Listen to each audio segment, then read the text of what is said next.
খুব জোৰে বলিছে, খুব জোৰকৈ বলিছে বিটিআৰৰ সেই নিৰ্বাচনী বতাহজাক, গৰম বতাহ, ঠাণ্ডা বতাহ নহয়, খুব জোৰকৈ বলিছে। আৰু সেই বতাহজাকে হেনো কোনোবা কাৰোবাক উৰুৱাই লৈ যাব। এতিয়া উৰুৱাই কাক নিব শুনকচোন, কাক নিয়ে। এতিয়া চাওক, BPFে কৈছে সেই জোৰকৈ বতাহ, যিজাক বতাহ বলিছে সেই বতাহত হেনো UPPL উৰি যাব। তাত আৰু BTCত আৰু UPPLক কেতিয়াও দেখা নাপায়। উৰি ক'ত বা পৰি যায় কোনো ঠিকনা নাই। থাকিব কোন? BPF। তাৰ মানে BPFৰ জয় নিশ্চিত। BTCত BPFৰ জয় নিশ্চিত। এটা কথা জানেনে, এতিয়া এখন যুদ্ধ হৈ আছে। কিহৰ যুদ্ধ জানে? হেলিকপ্টাৰৰ। তাৰমানে কি জানে, প্ৰথম অৱস্থাত হেলিকপ্টাৰ উৰুৱা নাছিল প্ৰমোদ বড়োই। UPPLে ভাবিছে হেলিকপ্টাৰনো কিয় উৰাও, ইমান পইচা কিয় খৰচ কৰোঁ, আমি গাড়ীৰে যাম। হাগ্ৰামাই কিন্তু প্ৰথম অৱস্থাৰ পৰাই হেলিকপ্টাৰ উৰাই আছে।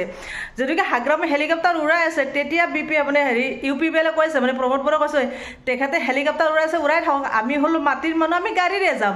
ঠিক আছে বাৰু, গাড়ীৰে গৈছে।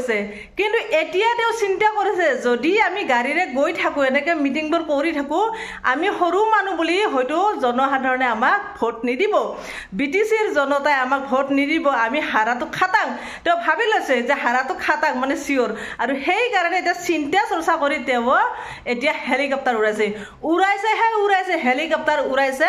এতিয়া বৰ্তমান আকাশত BTCৰ আকাশত এতিয়া হেলিকপ্টাৰ, মানে ওপৰত হেলিকপ্টাৰ উৰি আছে। ইখনৰ পিছত সিখন। হাগ্ৰামাই বোলে ময়ে উৰাম, UPPLে বোলে ময়ে উৰাম। হাগ্ৰামাই কিন্তু এটা কথা কৈছে যে মোৰ ইমান পইচা নাই, যদিকে চৰকাৰ আমাৰ নহয়, মই তেল খৰচাটোহে দিছোঁ, বাকীত হেলিকপ্টাৰ উৰাই আছোঁ, বাকীত উৰা বুলি কৈছে। যি কি নহওক, BPFৰ জয় নিশ্চিত বুলি তাৰপৰা 90% এটা গম পোৱা গৈছে।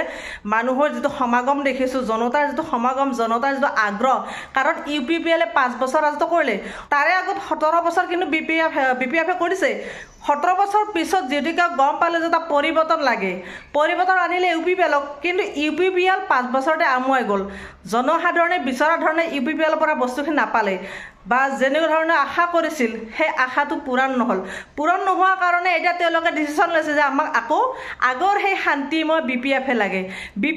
BPFৰ চৰকাৰত হেনো তেওঁলোকে শান্তি বিচাৰি পাইছে, BTCৰ জনতাই।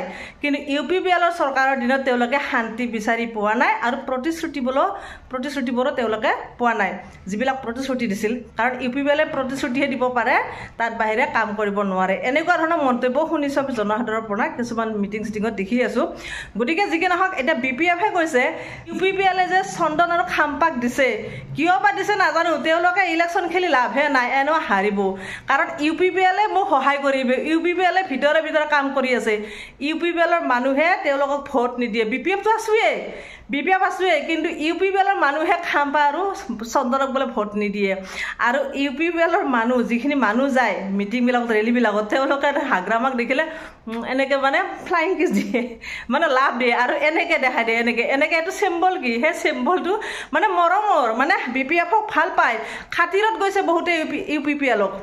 যাবই দেচোন, কিছুমান মিটিং হ'লে মানুহে মাতি লৈ যায় নহয়, যে অৰুণোদয় পাইছা, আহিবই লাগিব, বা এনেকুৱা ধৰণৰ কিছুমান কথা কয়, বা কিছুমান দালাল থাকে নহয়, এনেকুৱা মানুহবিলাক মাতি লৈ যায়, যাবই, কিন্তু গ'লেও মনটো BPFতে থাকি যায়।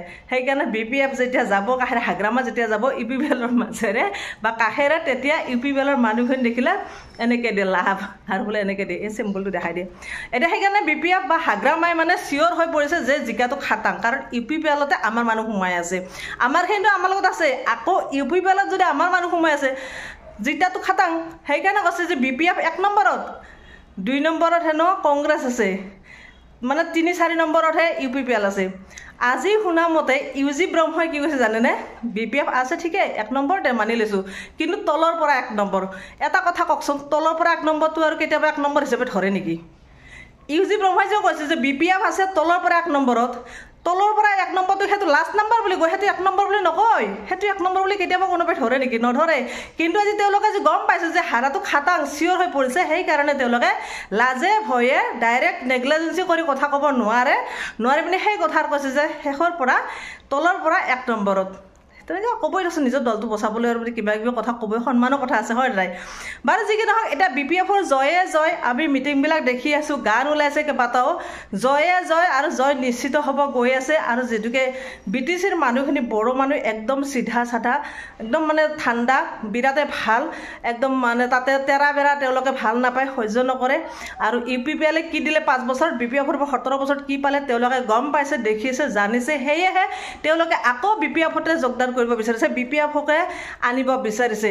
আমি মিটিংবিলাকত দেখিছোঁ। আৰু এইকেইদিন যিটোকে যুদ্ধ হৈ আছে, বোকা চটিয়াচটি খুব হৈ আছে, চন্দনে মাৰিব হাগ্ৰামাই মাৰিব, খাম্পাই মাৰিব হাগ্ৰামক, এনেকুৱা ধৰণৰ মানে UPPL আৰু BPFৰ মাজত এখন যুদ্ধ হৈ আছে। এতিয়া UPPL বহি নাথাকি আকাশত মানে হেলিকপ্টাৰ উৰাইছেহে উৰাইছে। এতিয়া বতাহজাক ইমানে জোৰকৈ বলিছে, এই বতাহত যে UPPL উৰাই নিব সেইটো মানে এক প্ৰকাৰ চিয়ৰ হৈ পৰিছে।